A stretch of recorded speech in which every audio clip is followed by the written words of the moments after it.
पुणात्माओं, ये सदग्रंथ संस्कृत में होने के कारण हमारे लिए पाठ हो रहे थे,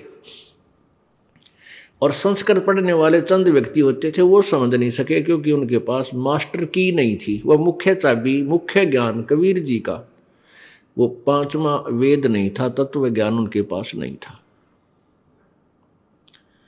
तो अब वो गीता ज्ञान दाता किसी परम अक्षर ब्रह्म, परम माने श्रेष्ठ, अक्षर माने अविनाशी, ब्रह्म माने भगवान, ब्रह्म का अर्थ परमात्मा होता है।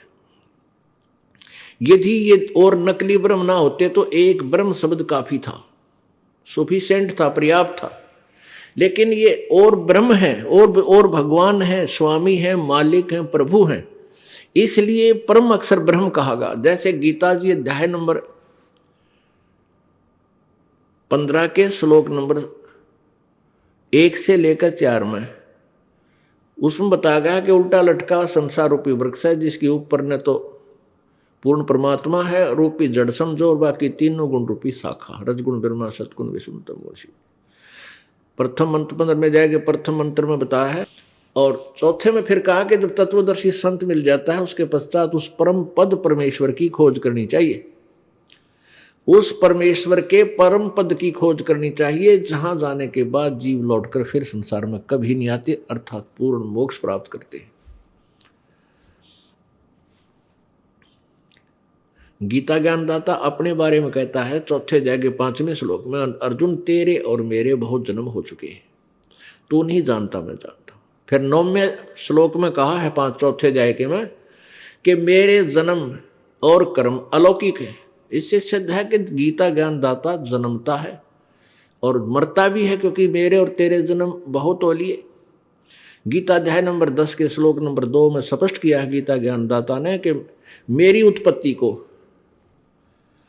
मेरे जन्म को ये देवता और ऋषि और ये सिद्ध नहीं जानते, क्योंकि ये मेरे से उत्पन्न हुए। इससे भी सिद्ध होता है कि गीता ज्ञानदाता यानी ब्रह्म का भी जन्म हुआ है। ज्योति निरंजन काल है ये, इसका भी जन्म हुआ, लेकिन इससे उत्पन्न ब्रह्मा विष्णु महेश और अन्य ऋषि देवता ये ब्रह्म के जन्म को नहीं जानते, डेट ऑफ बर्थ को नहीं जानते। अब ब्रह्म का पिता बता सके है कि इसका जन्म कब हुआ। जैसे दादा बच्चे अपने पिता के जन्म को नहीं जान सकते कब हुआ था, दादाजी बता देगा, उसकी डेट ऑफ बर्थ बता देगा किस दिन हुआ था तुम्हारा पिताजी। तो ऐसे पूर्ण परमात्मा कबीर जी ने आके बताया है, वो उनका सबका, हमारा सबका दादा है। इन ब्रह्मा विष्णु महेश का दादा है वो, और काल का पिता है। वैसे तो दूसरी संज्ञा में हम जब जाएंगे आत्म रूप में सतलोक पहुंचेंगे तो सीधे वो हमारे पिता ही है। ये ज्योति निरंजन भी उसी का बेटा है, हम भी उसी के बेटे, लेकिन इसने यहाँ आकर के हमारा अपना नाता चेंज कर दिया, इसने सारी व्यवस्था बदल ली।